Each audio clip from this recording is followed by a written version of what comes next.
वही लाइन से हमरो रहे, लेकिन उससे कम मजा नहीं है। कहानी जब समझा तब मजा आ देला। बिरहा में भूमिका की लाइन से आइए मास्टर जी।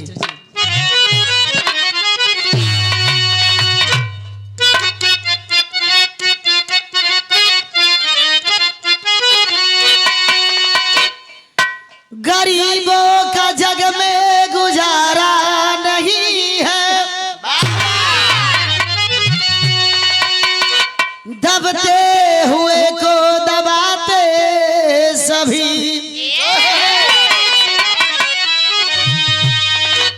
धन बल से लेते हैं इज्जत पराई, भेड़ियों के तरह जिसमें खाते सभी, सुरा सुंदरी धन के लालच में पड़ के, अरे दुल्हन की अर्थी जलाते छली, रो रही है कलम दुर्दशा देख कर, क्योंकि मानव धर्म ना निभाते कोई।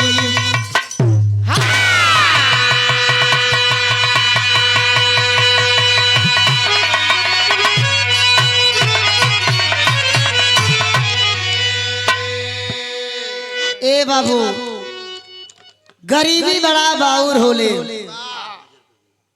अमीरी में तो जीवन बड़ा निमन से बीत जाला, लेकिन जेकरा ऊपर गरीबी हो, गरीबी बड़ा बाउर होला।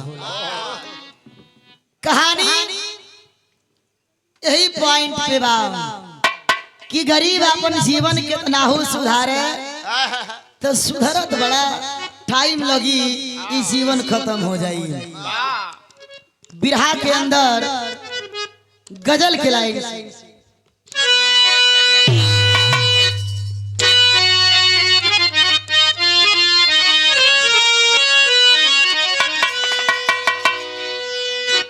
अरे नजर से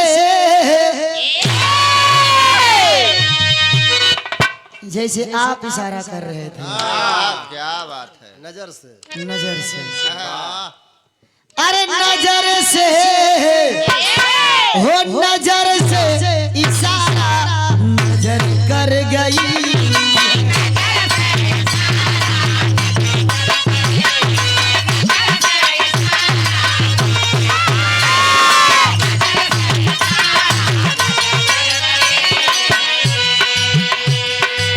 नजर से इशारा नजर कर गई है,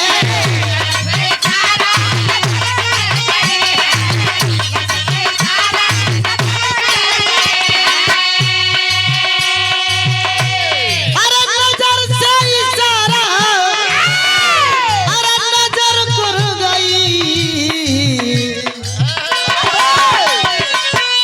कितने मजनू को, कितने मजनू को घर से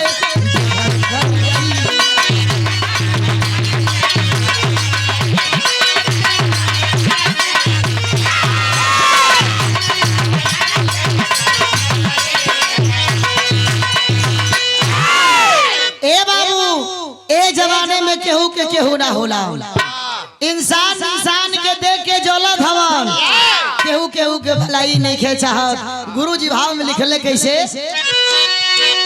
अरे कब्र में हो, कब्र में मनवता दफन हो गई,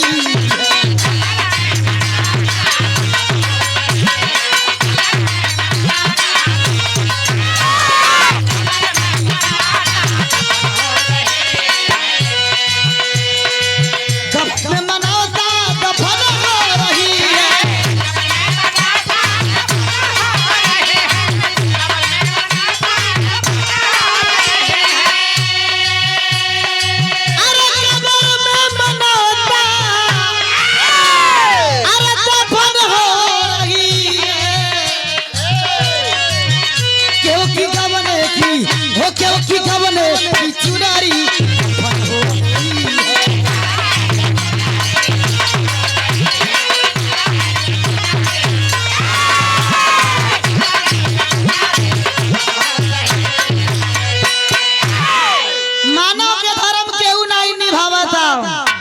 बढ़िया कपड़ा पहन ले बा तो केहू के देख के सुरेंद्र भैया जलन होता। ई लोग नहीं के सोचत कि हो देखा हो उन्होंने में जलन बा वो आपके भाई आ गए बड़ा सो केकर वही राम केवल जी की बा कहाँ से हुआ अरे जा रे हमने के भोंके दस तो उनके जरूरी कहा भाई में आके तब ए जीवन में एक दूसरे के प्रति बड़ा भेदभाव बा। केहू निमन पहले बा तो केहू सोचा था कि ओके फाड़ी दे। ई लोग नहीं के सोचत कि कौन कर्तव्य से वो निमन पहन ले बा। सबके प्रति एक दूसरे के प्रति जलन बा। यही सी कहानी बा और कहानी की आसाम से रहे। शुरुआत के लाइन में से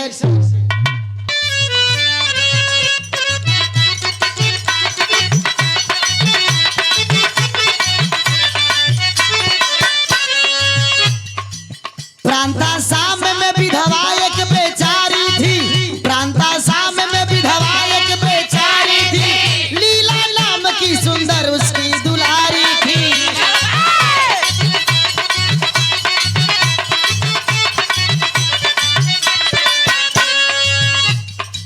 सोचती विधवा बाकी लीला अब से आन हुई। सोचती विधवा बाकी लीला अब से आन हुई। शादी के खातिर बहुत वो बेकरार हुई।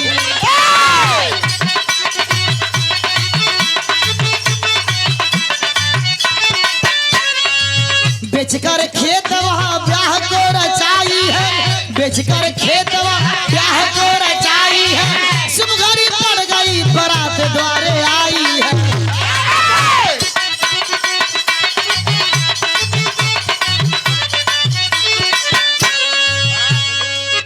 ए बाबू प्रांत आसाम से एक गांव से कहानी लिहल गई बा। एगो गरीब परिवार बा। एगो झोपड़ी टाइप के घर बा। वो बुढ़िया माई एक मंडा खेत बा। बुढ़िया माई के परिवार में केहू नहीं खे। एगो बिटिया और विधवा मतारी बुढ़िया माई बड़ी। लीला नाम की बड़ा सुघर एक लड़की बुढ़िया माई के। बुढ़िया माई चिंता में डूबल है। काहे ना जेकरा घरे बिटिया रहेली जब सियान होली तो माई बाबू के कपारे का बोझा बढ़ेगा। बुढ़िया माई की सोचा तड़ी हमारी बिटिया सियान हो गईली, इनकर शादी कईल जरूरी बा। ए बाबू गांव में चौधरी लोगन से कहे लगली। लोग तनी शादी लगावे लगल। शादी तय हो गई कुछ दूरे, लेकिन बुढ़िया माई के लगी को पैसा ना हो। बुढ़िया मतारी के जौन एक मंडा खेत बा, वो खेत के बेच के अपने बिटिया के शादी के तैयारी लगली करी। शादी के डेट पड़ गई। अब धीरे धीरे धीरे धीरे समय नजदीक आ गई। अदुआरी पर बारात भी आ गई। ना तो रिश्तेदार जुटल हमन भगवान की मर्जी से और बड़ी पुनीत अवसर पे ओ लीला के लड़का से शादी भइल। जो लड़का के नाम बतावल गई नंदपाल। ब्याह हो गई रे बाबू। सुबह के टाइम में विदाई बा। अब विदाई के समय घर से लोग लीला बिटिया के विदा करता। विदाई कैला के बाद नंदपाल अपने घोड़ी के ओर आ गइलन। अजेव घरे अइलन। रोडवा के किनरवा ओ नंदपाल के घर बा। अब दुल्हन गाड़ी में बैठल है। थला दुल्हा नंदपाल जे भी गाड़ी से अपन पैर नीचे कैलन और रोडवा पर गइलन। हे बाबू तब तक एगो गाड़ी आके तुरंत ही ठोकर मार दिलन। ठोकर लगल। नंदपाल वही गाड़ी से लगता चोट लगल। नंदपाल वही रोड पर गिरलन। आ मुहे के रास्ता खून लगल आवे। ब्लड आवल चालू हो गई। अजेव लोग देखल कि बाप रे दुल्हन तब इन गाड़ी में बैठलिया। ई कैसन दुल्हन आ गई। अब इन घरों में ना गई थवले ऐसा नसगुनी दुल्हन बा कि नंदपाल यानी अपने पति के ही खा गई। सोच करके लोग अब वो दुल्हन के उतारत नहीं खे। वो दुल्हन के जैसे हमनो घरे कोनो काम होला, जब निमन काम होला तो कहला कि फलाने के दुल्हन अइली, उनकर गोड़ारी बड़ा नहीं के रहल। गोड़ारी? हाँ भैया, मैंने उनकर शुभ कदम पर खेत लिया गई, गाड़ी लिया गई, बढ़िया घर बन गई। ई लोग देखला हर लीला गाड़ी से ना उतरली, उनके सैया के एक्सीडेंट हो गई, मुंह के रास्ते खून आवे लगल तो लोग लगल कहे कि एक लक्षणी बा अभागिनी बा। जब अब घर में ही दुल्हन आई ना तो अपने पति के खा गई तो ई कैसन या एकर किस्मत ठीक नहीं खे। अब लोग ताना लगल मारे आ ताना मारा था ए बाबू यार लोग कोनो व्यवस्था क के ओ लइका नंदपाल के अस्पताल में भर्ती करावल गई। आ ये लीला के लोग घर में ना रहे देता, लोग कहता कि जल्दी यहाँ से लौट जा, ना तो रिश्तेदार भी ताना लगलन मारे। अब मारत कैसन हवन गीत के लाइन से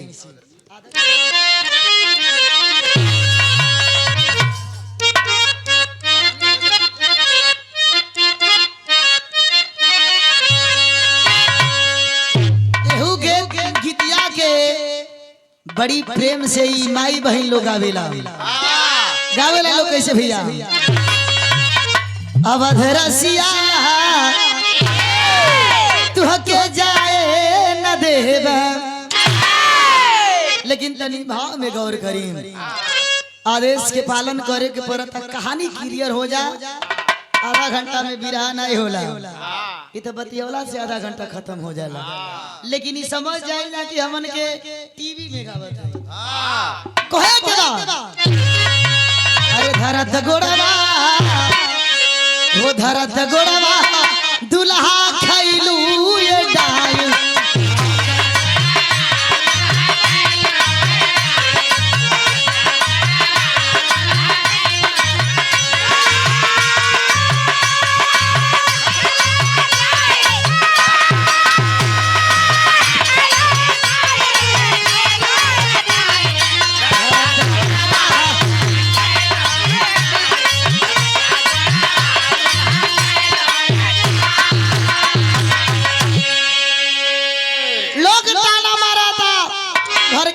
अम्मा बाड़ी गाली भाग जाए यहाँ से। कैसन दुबारू कभी गोड़वो धैला अपने पति के खा गईलू के भाग जो यहाँ से हमरे खातिर ते काल हई बहुत हवन कहंडर नारी ते भागी जो डैनिया।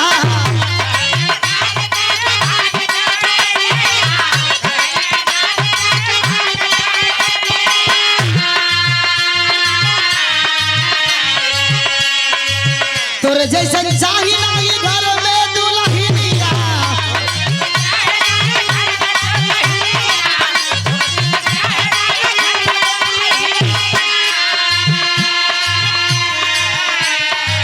घर में अनार राज, घर में अनार राज कैलू ये डाइन, धरत गोड़ावा दुल्हा खैलू ये डाइन।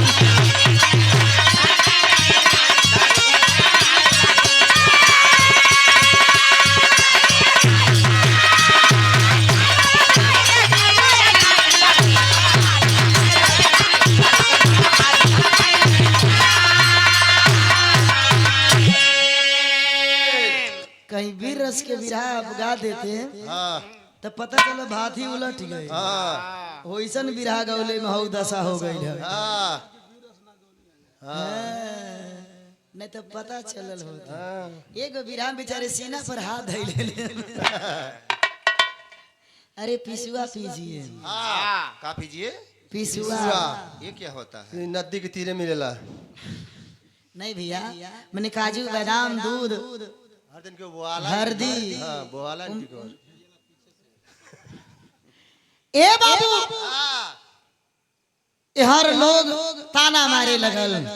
वो नई नवेली दुल्हन के घर में लोग ना जाए धल, घर से खदेड़ धल।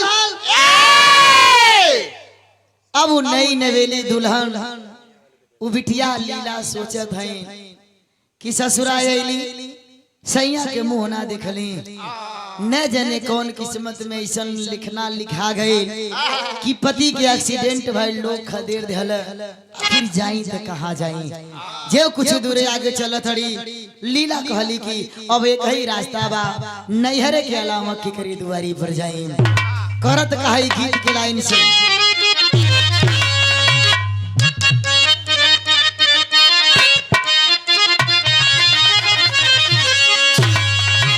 इहो गीत कबो पूरा ना होई अपन गौले के अंदाज हो के चाहिए कोनो भौजाई अपना नौनद से कहतड़ी अरे सरंगिया वाले के डेरावा अरे बता दे रे लहुरी नाना दी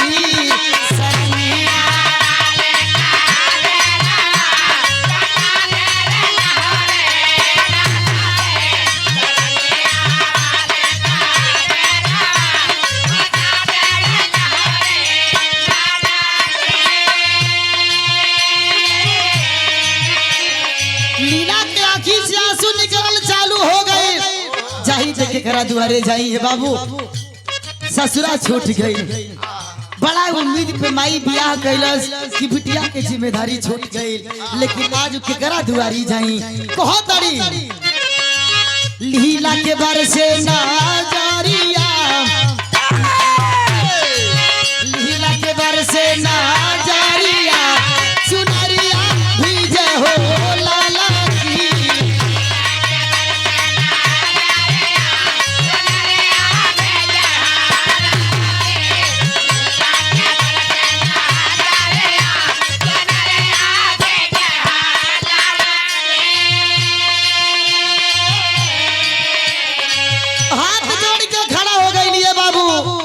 भाई हमके ने खदेरा हमके करे दुआरी जाई कोहा तारी काहे हमके भगावेला बाबू कइली कवन कसुरवा हो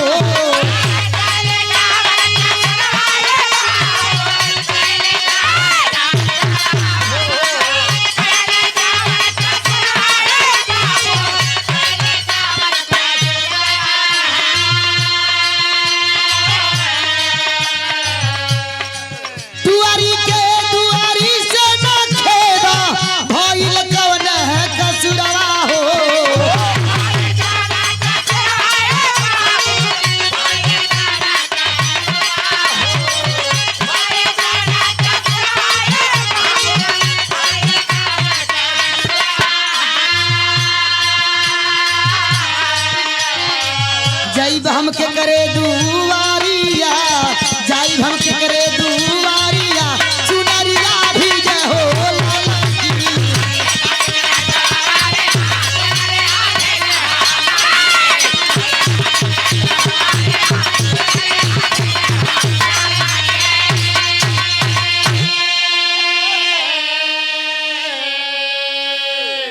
लोग खदेरे लागल लीला कहतरी कौन कसूर राम अगर उनका एक्सीडेंट हो गई खून मुहे की धारा से आवे लगल ते में हमार कौन कसूर भाई माई हमके दुआरी से ने खदेरा हमके करा दुआरी जाई लोग मानला वो लीला के घर से भगा देले भइल का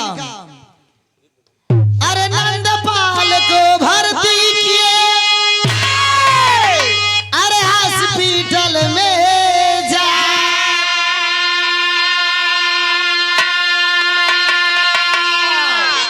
इधर बेचारी लीला को घर से दिए भगा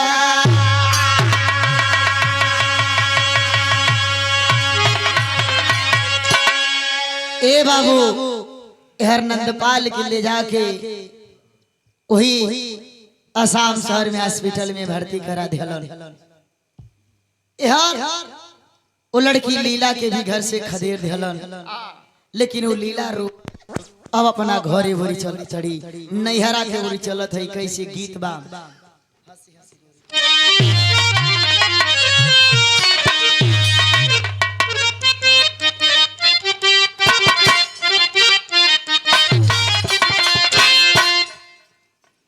कोनो दुल्हन कहे अपना सैया से अरे हंसी हंसी गोरी कहे मानसैया बतिया भारी ना तहालू के चढ़ावा दिल पतिया।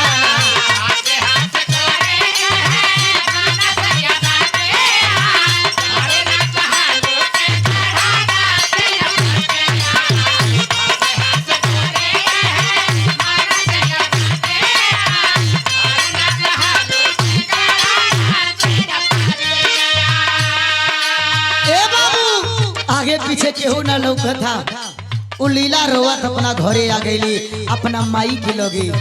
आज वो दुआरा पर माई देखली कली बाप रे बाप अपने बिटिया के हम दुल्हन बना के विदा कैली।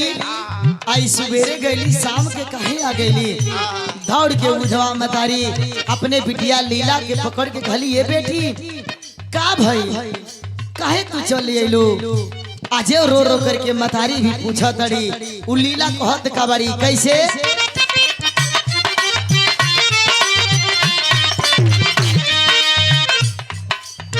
लीला बेचारी पहुंचल नैहर के देश हो।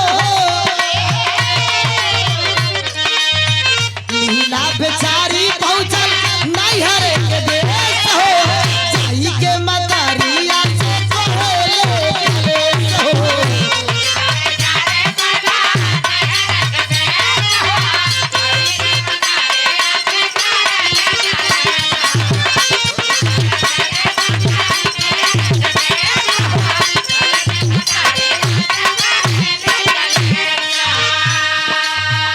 मतारी पूछली ए बेटी तुहर शादी ब्याह को के विदा कैली हो बेटी तू काहे घरे आ गईलू। कफरा के पकड़ के अपना माई के पकड़ के उ लीला कहत रही ए माई जने घर में तू विदा कैलू ना दुआरिया पे अब गाड़ी से उतरबो ना कैली।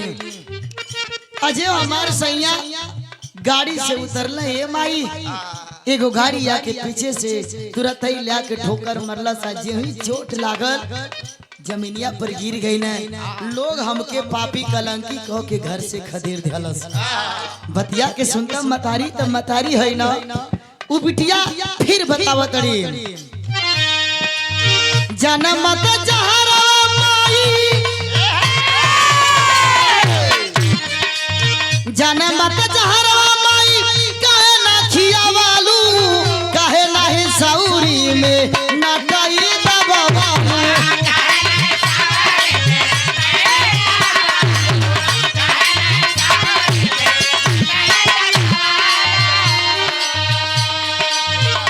मतारी से बिटिया कहतड़ी कि ए माई जब जनलू आगे पीछे केहू ना बा हमके सौरिया में मार देले हो तू आज भी दिन ना देखे के परत हो माई। विधवा मतारी सुनता कहली का सुन के विधवा माई धैली माई रे माई रे माई सुन के विधवा माई मुअली धैली स्वर्ग देश हो। सुन के विधवा माई मुअली धैली स्वर्ग देश हो।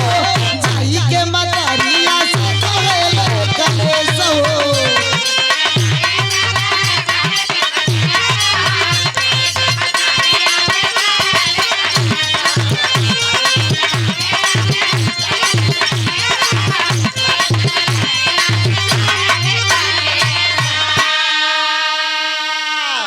बतिया के सुनते ए बाबू ओ विधवा मतारी के बड़ा चोट लागल।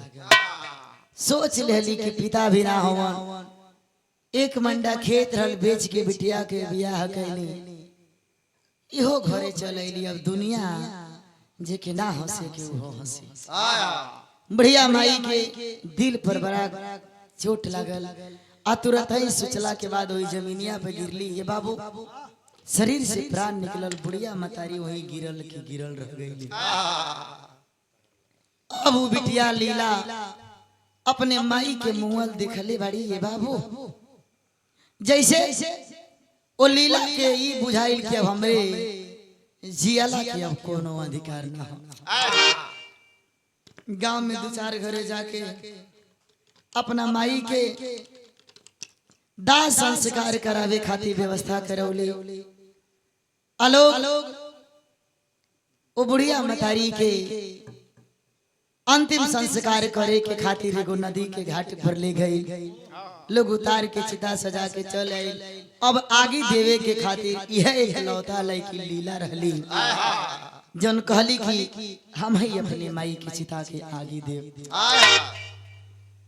अपना माई के दाह संस्कार कल हली। वही नदी में बैठल, नदी के किनारे बैठल उ लीला सोचत रही अब जियला के कोनो अधिकार ना हो, जियला से अब कौन फायदा बा। ससुरो ना रहल, नैहर में माई रहली, मैयो ना हई। अब हेले बढ़िया बा कि यही नदी में कूद के अपन जान दे दें, हमारो जीवन खत्म हो जा।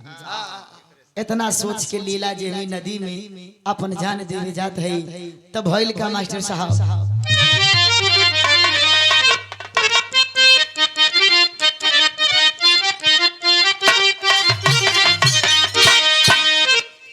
अरे पिया परदेस गइला तार लागल टोपिया में। उ लड़की उ लीला अपने माई के मोला पर रोवत थी। रोवत कैसे बड़ी? अरे रोवे लीला बेटी कहवा, ओ रोवे लीला बेटी कहवा छोड़ गइलू जनाली हो।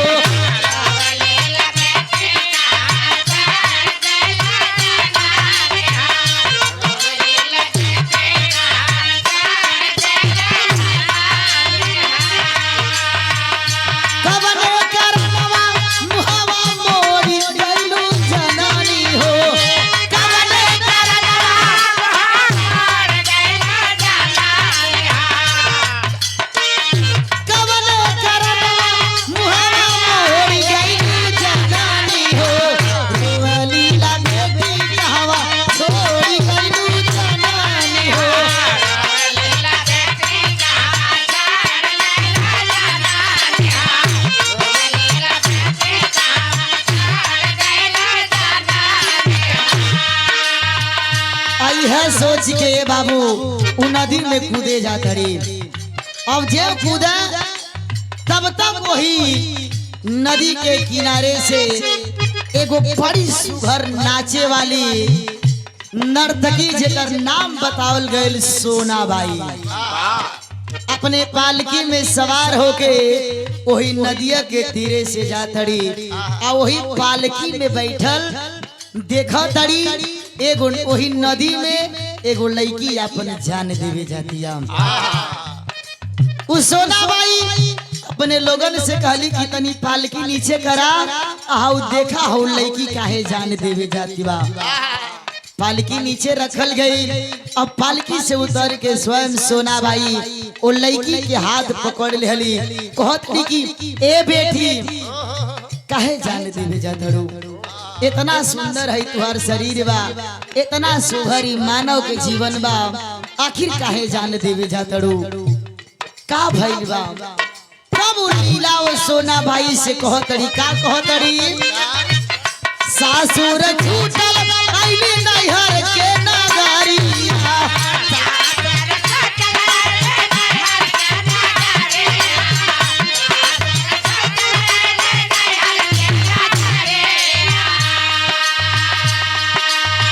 एहू जा हमार आज डूबल पतवारिया।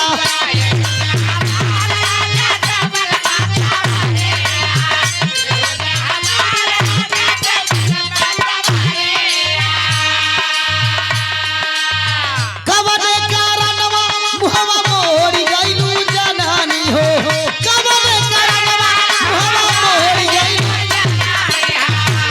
लीला बेटी कहवा छोड़ी गइलू जनानी हो।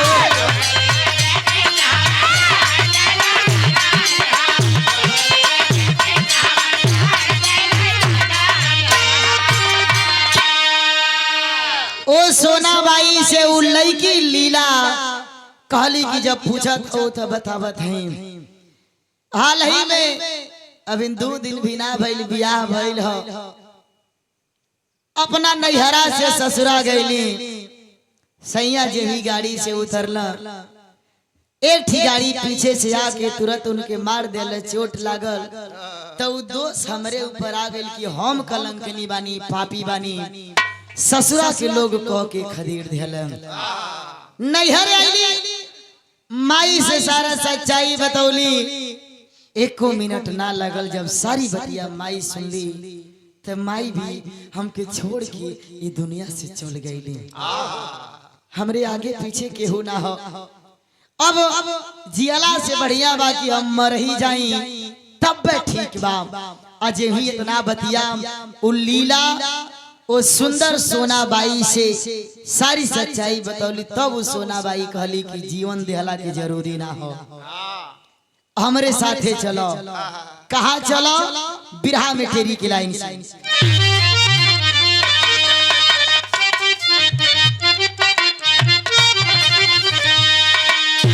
अरे जीवनिया काहे देलू बिटिया, चल के कोठा ऊपर बन जाइबू दुल्हनिया।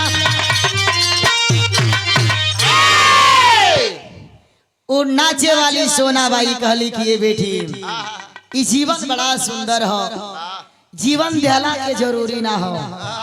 जान न दे ये बेटी, हमरे साथे हमरे कोठा पर चलो।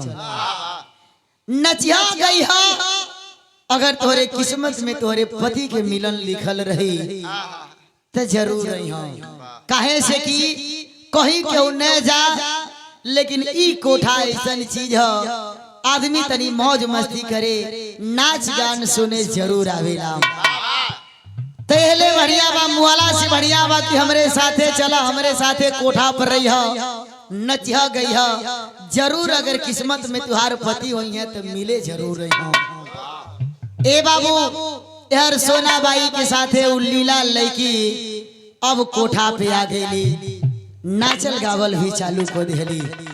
इतना सुघर नाचे लगली, इतना सुघर नाचे लगली कि 2-4-10 जिला में उनके नचला के तारीफ होके लागल। हर धीरे धीरे धीरे 6 महीना या साल भर पे नंदपाल भी जौन दिमाग में चोट लागल रहल तो ठीक भइला में भी टाइम लग गई। 6-7 महीने के बाद जब वो नंदपाल हॉस्पिटल से ठीक होके अपने घरे अइले तो अपने घरे वो नंदपाल अपने मेहरारू के खोजत हवन। अपने माई से पूछला कि ये माई, जन हमार दुल्हन रहली वो कहाँ बाड़ी? नंदपाल के माई सारी सच्चाई सही नहीं की बतावत। कहली कि ये बेटा, जाए दाओ कमीनिया के चक्कर में तू का पड़ल हवा। जब तो के चोट लागल तो एक दिन नहीं रहल तो ओके तू का पूछत रह। ओहर तू अस्पताले में गईला, एहर ने जाने कहाँ भाग गई, कहाँ चल गई, ओकर ठिकाना नहीं बा। हमन के ना जानत हई जा। अजय इतना बतिया वो नंदपाल के मतारी कहली, ए बाबू, नंदपाल अपने मेहरारू के गांव में बहुत ज्यादा शराब पियल चालू कर दिलन। आई रे माई, चिन्ह तो नहीं खे अपने भाई की। घेर घेर घेर जो, अरे वाला धोतिया नोच दे ले तब नंदपाल 2-4 गो अपने और दोस्त संगतियन के साथे रोज दारू पियल चालू को दिलन। एक दिन एगो ही संगतिया में से बतौला कि ए भाई, अगर शराब और शबाब के मजा लेवे के बाद तो तनी कोठा पर चला। इतनी सुघर जो नाचे वाली आई लिया, बाबू एकदम ओके नाचल देख लेबा तो मूड एकदम हरियर हो जाई। मिजाज बना के नंदपाल और 4 गो संगतियन के साथ जो ही गइलन, महफिल बैठल बा। अब लीला नाचे बदे जो ही बाहर आए, नाचतिया गावतिया, लेकिन वही समय ओकरे आंख से आंसू भी गिरता। वो आंसू केहू ना दिखल, आंखी के आंसू निकलल केहू ना दिखल। नजर पड़ल तो ओह दुल्हा, ओह लइका नंदपाल के पड़ल। आ कैसे पड़ल का पूछलन बिरहा में भटपट के लाइन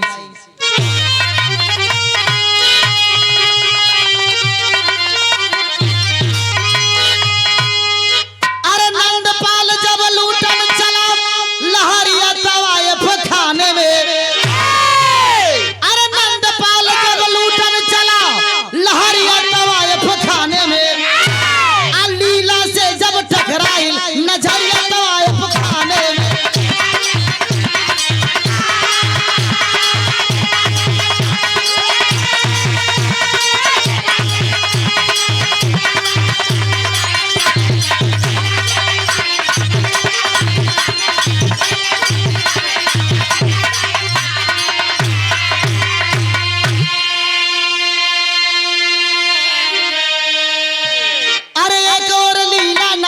अरे एक और बरस नजरिया हो अब बंद हो गई नाच गाने तब अरे उठ गई मेलोडिया हो अरे रो रो करके लीला बतलावेली पायरिया तवाए खाने में आ दुनिया हम के लागले अनहरिया तवाए खाने में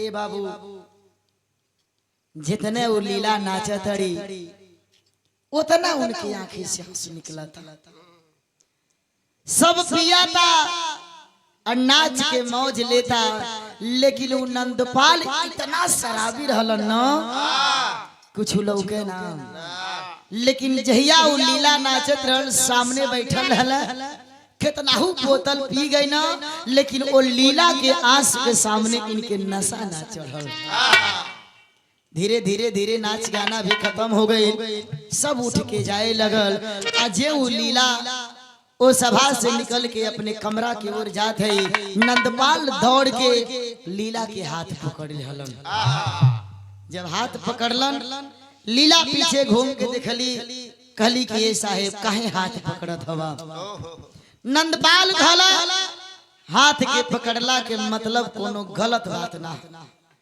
हमके एक बात के जवाब चाहिए का केहू तवाए खाना में नाचला तो केहू के आंखी से आंसू गिरला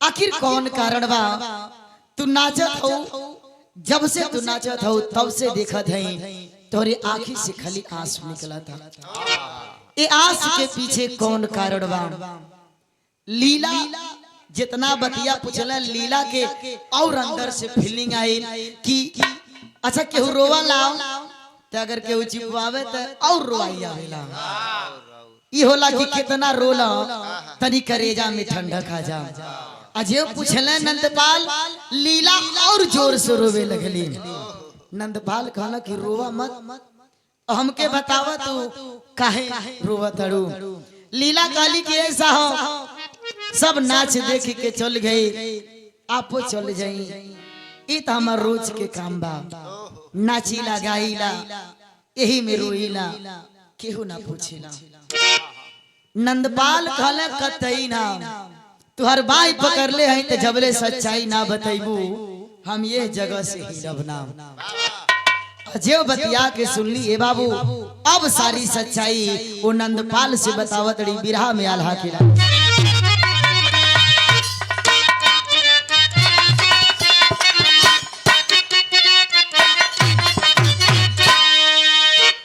अरे कैसे के सुनाई अपन है अरे जीवन के कहानियां ऐसा है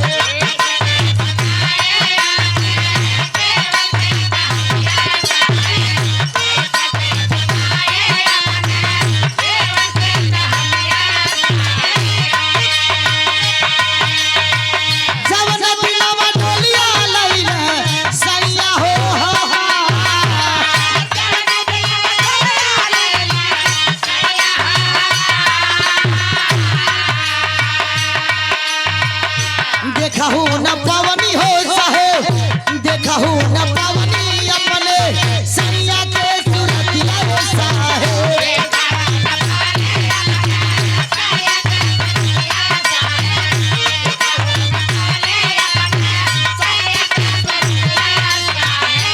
कही के नगिनिया लोगवा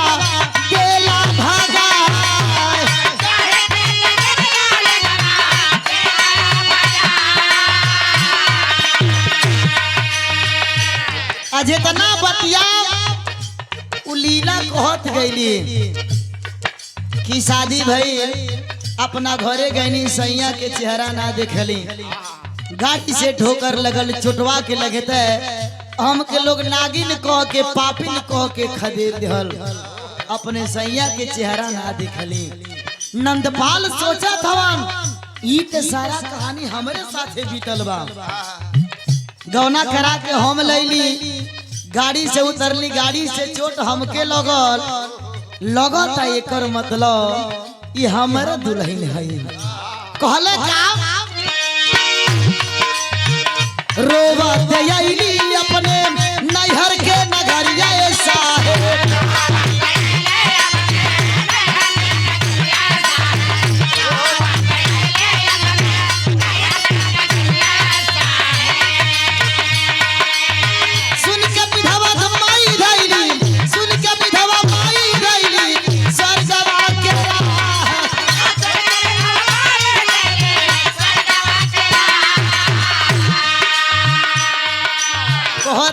साहब सोचली कि नदिया में कूद के जान दे दें माई से कहली मैयो मर गई यही नदी में कूद के जान देवे जात रहली लेकिन है जौन सोना पापिन भाड़ी बचा के लागे अपने कोठा पे हमसे नाचे के कह देहली और कहली ए लीला तारे किस्मत में तुहार सैया रही है तो जरूर मिलिया एक बार एक ख्वाहिश बा ए साहब का ख्वाहिश बा एक बेर देखती अपने एक बेर देखती अपने सैया के सुरतिया साहेब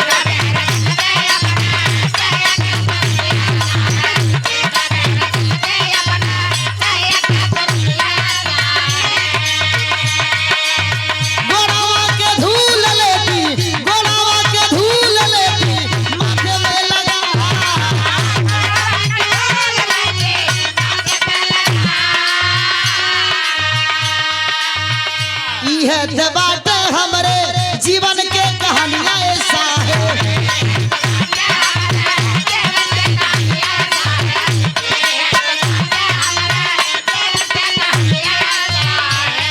अरे सारी दुनिया हमके अरे लागेला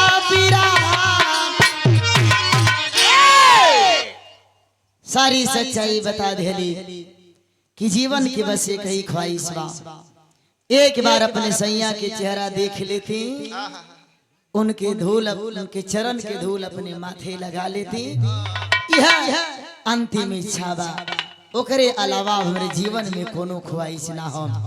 आज ये सारी सच्चाई सुनलन नंदपाल के दिमाग में सारी बात आ गई।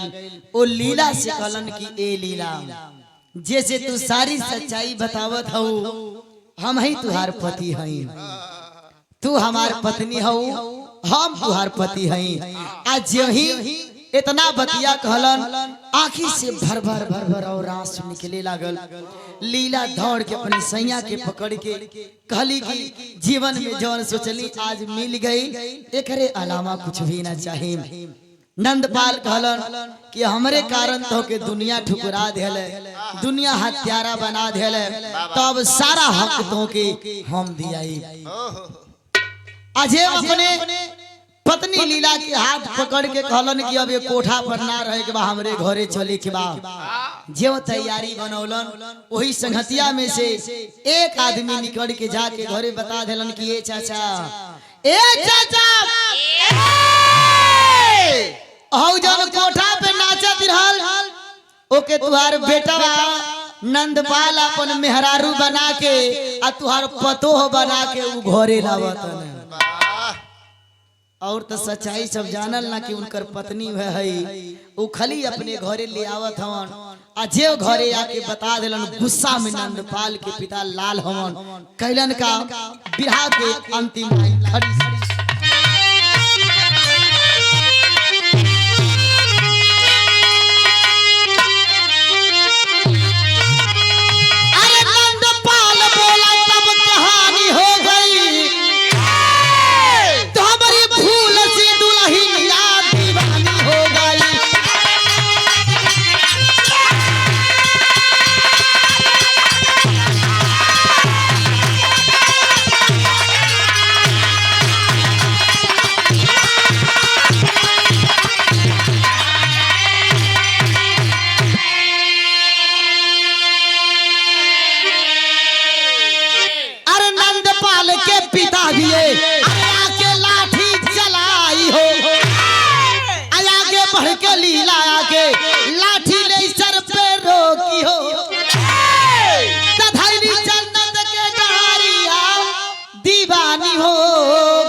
बाबू गुस्सा में लाल हमन नंदपाल के पिता जेव दुआरी पर ले कहलन कि आज दोनों जने के मार के कपार फाड़ दे। लीला सोचल कि एक बार तो सैया के चलते लोग हमके खदेर देहल, आज ही मौका ना जाए दे। जो नंदपाल के पिता लाठी उठा करके नंदपाल पे चलावल चालू कैलन, अपने पति के किनारे को धेली और दौड़ के आके लीला वो लाठी के रोकली, लठिया ना रोकैला के ही कपारे पे लगल, कपार फट गई, वही जमीन पर गिरली लीला, वह भी स्वर्ग की ओर चली गई। पुलिस प्रशासन आके भाई कहीं न कहीं विवाद होला तो पुलिस आके न संभाले ले। पुलिस प्रशासन आकर के बेटवा के तो तनी कम में पिता के नगदा बना के अलिया के जेल में बंद कर दिलन। जीवन हो केहू के साथे कुछ ना जाई, नेकिए हो जौन साथे जाई। बिरहा का यही कहानी आखिरी लाइन से।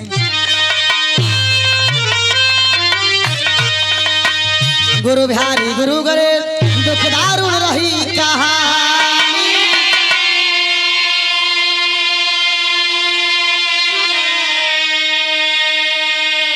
अरे पंचम चंद्रिका कवि नरेश के आंखों से आता पानी।